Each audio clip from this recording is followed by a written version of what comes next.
అఖండ విజయం పొందాడు. సమస్యలు నిన్ను నాశనం చేయడానికి కాదు, నువ్వు ఎవరో అని నువ్వు ఎరగడానికి. నేను నథింగ్ అయ్యా, ఏమీ లేదయ్యా, నేను శూన్యమయ్యా, నేనయ్యా ఏమీ లేదయ్యా, నీ వల్లనేనయ్యా, నేనయ్యా నీ వల్లనేనయ్యా నా కుటుంబం అంటే 24 గంటలు నీ వల్లనే అని అనమని కాదు. అరుణడే గుండెల్లో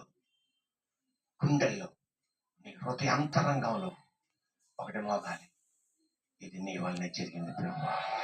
యోబు గొప్ప భక్తుడు, నీతిమంతుడు అని దేవుడు చెప్పాడు, అన్ని వాస్తవమే. కానీ ఈ బాధల సమస్యలు తట్టుకోలేక ఈయన కన్నా ఇక భక్తులు లేడన్నట్టు పోజిచ్చాడు. ఎవరికే? దేవుడికి. దేవుడు ఆ రకంగా 2-3 అధ్యాయులు ప్రశ్నలు అడిగాడు.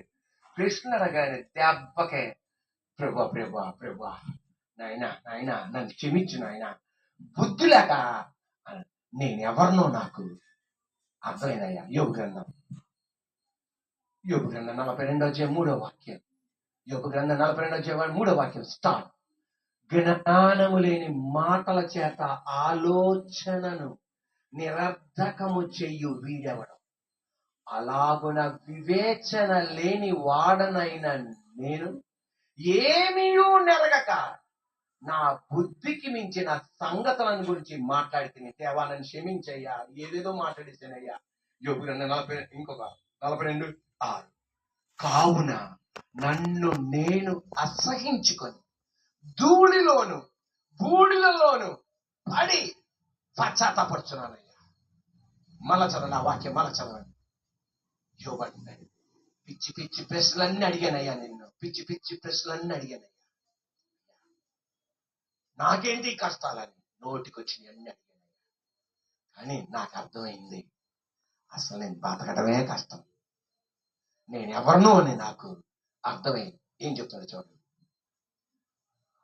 కావున నన్ను నేను అసహించుకొని ధూళిలోను బూడిదలోను పడి పశ్చాత్తాపడుచున్నాను. ఇంకోసారి గట్టిగా, కావున నన్ను నేను అసహించుకొని ధూళిలోను బూడిదలోను పడి ఎప్పుడు పశ్చాత్తాపడ్డాడు, రెండింతలుగా ఆశీర్వదించబడ్డాడు. ఈ రోజున పెద్ద మాటలు మాట్లాడుకు, నువ్వు కూడా పెద్ద మాటలు మాట్లాడుకు, నేను కూడా పెద్ద మాటలు మాట్లాడు. అసలు నువ్వు బతుకుండడమే కష్టం.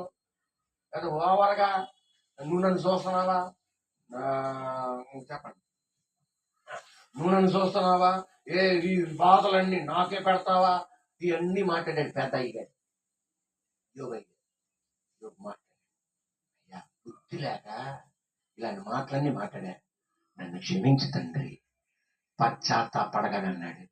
నీ ఆస్తిని డబల్ చేస్తానా, నీ ఒంటెలను డబల్ చేస్తానా, నీ ఆడగాడిదలను డబల్ చేస్తానా, నీ గొర్రెలను డబల్ చేస్తానా. హల్లెలూయా. Are you ready? బిడ్డలను డబల్ చేస్తానా. ఎందుకంటే పశువులు పరలోకంలో కనబడవు. ఆల్రెడీ 10 మంది అక్కడ ఉన్నారు, ఈ 10 మంది కూడా అక్కడికి వెళ్తారు, డబల్ అక్కడ చూస్తాడు. సమస్య నిన్ను నాశనం చేయడానికి కాదు, పరిచయం చేయడానికి. బి, నీవెవరో అని తెలుసుకోవడానికి. సి, దేవుడు ఎవరో అని తెలుసుకోవడానికి. గట్టి చదవన్నానా?